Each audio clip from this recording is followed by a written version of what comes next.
Kembali di Breaking News Kompas TV, saudara kami masih bersiaran langsung dari Gedung Mahkamah Konstitusi bersama saya Paskalis Siswari, saudara.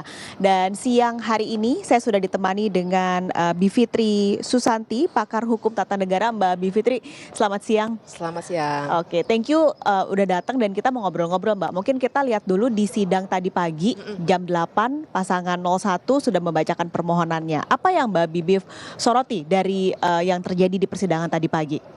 Iya, tadi pagi saya kira juga akan serupa dengan yang siang ini ya. Pembacaan permohonan itu prosedur yang paling standar dalam proses PHPU ini, perselisihan hasil pemilihan umum, Pilpres.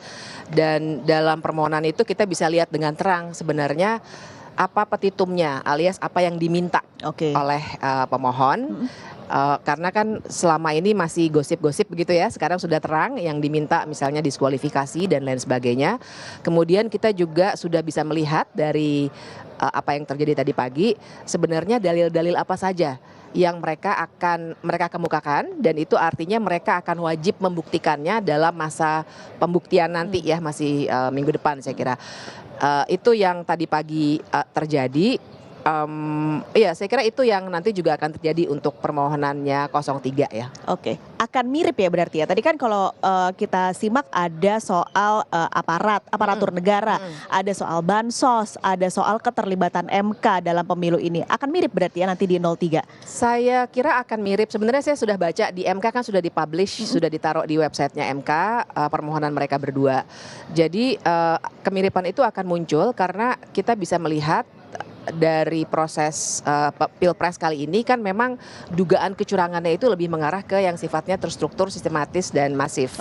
Jadi saya duga mereka juga paham bahwa angka 58,6% itu juga untuk dikejar kalau hanya bermain di C hasil di sana, sekian ratus TPS di situ dan lain sebagainya, itu memang tidak akan bisa menjangkau itu. Dan memang nyatanya kita bisa lihat yang dugaannya adalah kecurangan yang sifatnya terstruktur, sistematis. Jadi mereka berdua saya kira punya kesamaan pandangan soal itu karena terlalu luar biasa yang tahun ini ya. Oke, terlalu luar biasa artinya kalau kita bandingkan juga dengan permohonan PHPU ini dibanding 2019 ada peningkatan kan, Mbak? 2019 262 permohonan, sekarang jadi 273. Apa artinya kita tidak semakin dewasa begitu untuk pemilu yang kita gelar selama tiap 5 tahun ini? Oh iya, itu untuk yang pileg ya, pemilihan legislatifnya ya. Tidak semakin dewasa, iya, bukan mungkin kata yang tepat bukan dewasa sih, tapi saya kira kita tidak berhasil untuk memperbaiki apa yang terjadi 2019. Kan memang kalau dilihat dari undang-undangnya saja kan Mbak, undang-undang ini kan kita masih pakai tahun 2017. Biasanya kalau sudah dari sebuah pemilu yang sudah berjalan akan ada evaluasi. Yang kemarin-kemarin ya, karena saya juga terlibat dalam evaluasi itu, kemudian aturan mainnya diubah. Nah ini 2019 itu sebenarnya ada evaluasi, Bawaslu bikin, KPU bikin, masyarakat sipil bikin. Tapi tahun 2021 DPR dan pemerintah, saya kira ini sengaja ya, tidak mengubah Undang-Undang 7 2017. Makanya kita pakainya 2017, ini kan 2024. Waktu itu 2017 dipakai untuk 2019. Nah jadi saya kira tidak dewasanya dalam arti kita tidak belajar dari kesalahan yang terjadi pada 2019 untuk memperbaiki apa yang baru saja kita laksanakan di tahun ini. Itu sebenarnya yang terjadi. Kalau mundur lagi Mbak, kan 2017 diubah undang-undangnya untuk 2019. Kalau 2014 berarti ya, itu apakah memang ada undang-undang yang diubah juga atas hasil evaluasi karena ada permohonan ke MK juga atau nggak ada juga? Ada juga, ada, dan waktu itu juga biasanya memang setiap mau pemilu itu ada perubahan, plus juga 2017 itu karena kita mengalami perubahan mekanisme ya. Nah jadi memang saya nggak hafal nomor undang-undangnya, tapi biasanya memang menjelang pemilu itu ada perubahan karena justru hasil evaluasi apa saja yang mesti diperbaiki. Nah waktu setelah 2019 evaluasinya ada, tapi aturan mainnya tidak diperbarui sama sekali gitu. Kalaupun ada, tingkatannya sangat teknis, padahal kalau tadi Mbak menyampaikan angka pemilihan legislatif ya, sengketanya, itu kan hal-hal yang mestinya bisa diantisipasi. Dugaan saya adalah misalnya politik uang, terus misalnya mindahin suara. kemudian misalnya lagi penghitungan manual yang ternyata banyak masalah juga kan waktu itu diperbandingkan dengan Sirekap. Itu kan hal-hal teknis yang mestinya bisa diantisipasi. Setelah 2019 lah kita belajar dari kesalahan 2019, tapi ternyata tidak ada, sehingga terjadi lagi kesalahan yang menurut saya kurang lebihnya sama gitu ya. Kalau dari soal teknis ya, walaupun tadi saya sebutkan dari soal yang sifatnya kebijakan, yang kali ini lebih parah memang. Gitu. Waktu 2017 Mbak Bibip ikut kan ya? 2019. Oke, 2019 ikut. Apa sih Mbak yang jadi masukan gitu dari masyarakat sipil untuk supaya pemilu ke depan yang ternyata nggak diubah juga gitu? Apa sebenarnya waktu itu yang jadi sorotan? Yang paling besar misalnya soal politik uang. Oke. Ya itu serangan fajarnya ya, terus kemudian juga kemungkinan penggunaan oknum-oknum di tingkat penghitungan suara manual, baik di kecamatan, KPPS ya maupun yang lainnya untuk mengubah-ubah suara misalnya begitu.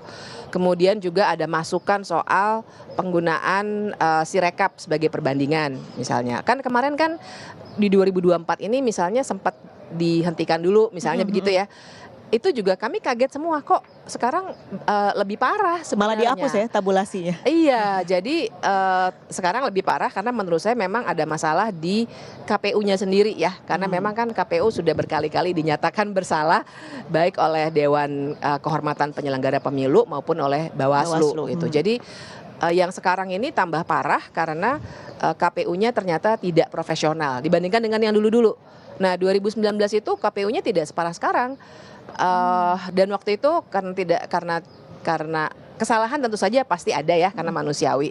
Tapi KPU yang lalu itu dekat dengan kelompok-kelompok masyarakat sipil, sering berdiskusi dan minim kesalahan yang sifatnya sampai diputus oleh DKPP maupun Bawaslu. Yang sekarang kan saya bercanda gitu, mungkin perlu dikasih rekor muri itu karena berkali-kali peringatan keras terakhir aja sampai 3 kali kan ketua KPU. Terus baru 2 hari yang lalu Bawaslu memutuskan lagi bahwa KPU-nya juga kembali bersalah gitu. Jadi memang bobotnya yang sekarang ini luar biasa harus diungkap. Makanya menurut saya proses di MK ini penting sekali supaya kita nih publik dapat kejelasan ini sebenarnya gimana sih pemilu kita, kenapa kita nggak belajar dari kesalahan 2019 misalnya.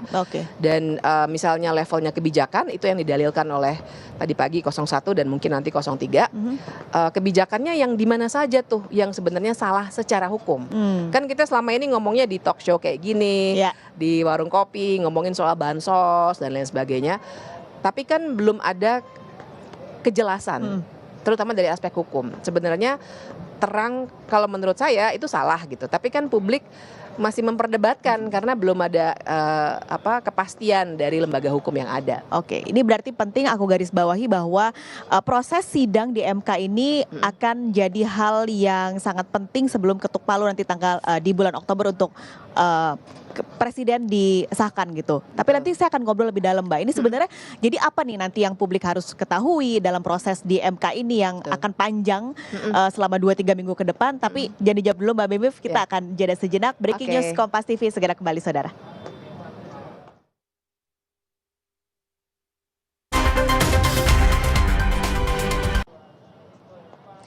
Anda kembali lagi di Breaking News Kompas TV. Sidang sengketa hasil Pilpres 2024 masih bersiaran langsung dari gedung Mahkamah Konstitusi, saudara.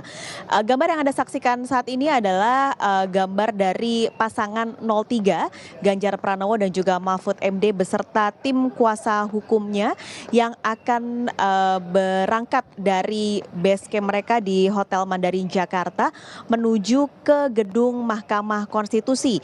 Karena dijadwalkan sidang dari pasangan 03 untuk pemeriksaan pendahuluan pembacaan permohonan akan digelar pada pukul 1 siang nanti. Tadi Ganjar Pranowo juga sudah memberikan sedikit statement sebelum berangkat yang ia menyatakan tidak akan memberikan statement apapun di luar persidangan jikalau memang ada pasangan yang memberikan statement persidangan, tapi di luar persidangan menurut Ganjar hanya akan hanya berkeinginan untuk membentuk opini publik saja, saudara. Nah, ini adalah gambar terkini teranyar yang kami bisa berikan kepada Anda dari pasangan 03 beserta tim kuasa hukumnya. Saya siang ini masih bersama Mbak Bivitri Susanti untuk kita ngobrol lagi Mbak. Tadi Mbak Bivitri menggarisbawahi adalah ini penting untuk masyarakat. Apa pentingnya Mbak? Mengingat kalau lihat secara histori sidang MK selalu kalah kok, selalu ditolak gitu. Jadi Itu bener banget buat sih. masyarakat apa sih toh Iya. kemungkinan besar akan ditolak lagi nih yang tahun ini gitu. Iya. Kalau kacamata kita adalah masyarakat umum ya, seperti kita ini Mbak, pentingnya justru untuk mendapatkan kejelasan tentang apa yang telah terjadi. Mungkin kalau untuk masyarakat pendukung 01 atau 03, mereka akan merasa nggak ada gunanya karena mereka pasti kepeduliannya adalah menang atau kalah kan. Iya. Kalau kita ini kan sebenarnya paling tidak saya nggak berani mengatasnamakan terlalu banyak orang, ingin mengetahui sebenarnya yang terjadi selama pemilu ini dari aspek hukum seperti apa. Jadi tentu saja saya punya dugaan dan biasanya ini terjadi. Hakim ketika memutus nanti pas rapat permusyawaratan hakim ya setelah semua proses pembuktian selesai, itu banyak pertimbangan yang juga tidak akan 100% hukum. Pasti ada pertimbangan-pertimbangan non hukumnya, politik, mungkin sosiologis, konflik-konflik ya, potensi konflik dan lain sebagainya. Sehingga di titik itu kita nggak bisa mengontrol lagi. Kontrol dalam tanda kutip itu hanya bisa dilakukan selama masa pembuktian. Sehingga buat saya pembuktian ini jadi penting untuk publik secara luas mengetahui sebenarnya dugaan-dugaan kecurangan yang sangat terstruktur, sistematis dan masif itu benar nggak terjadi, dan kalaupun iya terjadi itu seperti apa bentuknya, seperti apa modusnya, dan bagaimana kita bisa mengantisipasi itu ke depannya. Tapi Mbak betul bahwa ya kalau soal menang kalah kita masih belum bisa prediksi ya, apalagi kan pembuktiannya belum dimulai ya. Iya, Jadi iya. kita nggak tahu sekuat apa nanti pembuktian yang dilakukan oleh 01 maupun 03. Jadi ya kepentingan kita sebenarnya di situ untuk melihat bagaimana semua kekisruhan ya, kalau saya boleh sebut kekisruhan yang terjadi selama masa pemilu ini diurai gitu dari segi hukumnya seperti apa dan kesalahan-kesalahannya ada di mana. Walaupun nanti kalau ujungnya putusan itu kan putusan harus menjawab petitum. Petitum itu apa yang diminta. Jadi memang putusan nggak akan boleh keluar dari petitum, tapi nanti di pertimbangan hukum hakim itu biasanya kita akan bisa melihat pertimbangan-pertimbangan yang rasional dari hakim. Nah, menurut saya kepentingannya di situ. Pertimbangan hukum hakim nih nantinya apa ya Mbak? Fungsinya kali ya untuk kedepannya gitu. Fungsinya pertama dia akan membuatkan penjelasan yang sifatnya akuntabel gitu ya, jadi secara hukum bisa kita lihat nanti logis atau tidaknya, penalaran hukumnya wajar atau tidak, dan dasar-dasar hukumnya mana saja, untuk memberikan alasan kenapa dia mengabulkan atau tidak mengabulkan apa yang diminta oleh para pemohon. Tapi yang kedua fungsinya juga untuk menguraikan yang tadi saya sebut, menguraikan segala dalil, segala poin yang disebutkan dari permohonan, dan di situ nanti diuraikan juga misalnya apakah saksi X misalnya begitu ya, itu berhasil membuktikan bahwa dalil yang didalilkan oleh pemohon itu benar adanya. Kemudian juga apakah betul misalnya dugaan kecurangan yang terstruktur dan sistematis itu benar punya pengaruh pada hasil pemilu. Nah ini pertimbangan hukum ini penting untuk kita semua baca. Jadi kita juga bisa melakukan evaluasi. Kedepannya nih misalnya kita butuh undang-undang yang memastikan tidak ada lagi nepotisme misalnya gitu ya. Sesederhana itu kan kita belum punya. Ada sih undang-undang tentang penyelenggara negara yang bersih dan bebas KKN. Tapi itu tidak digunakan.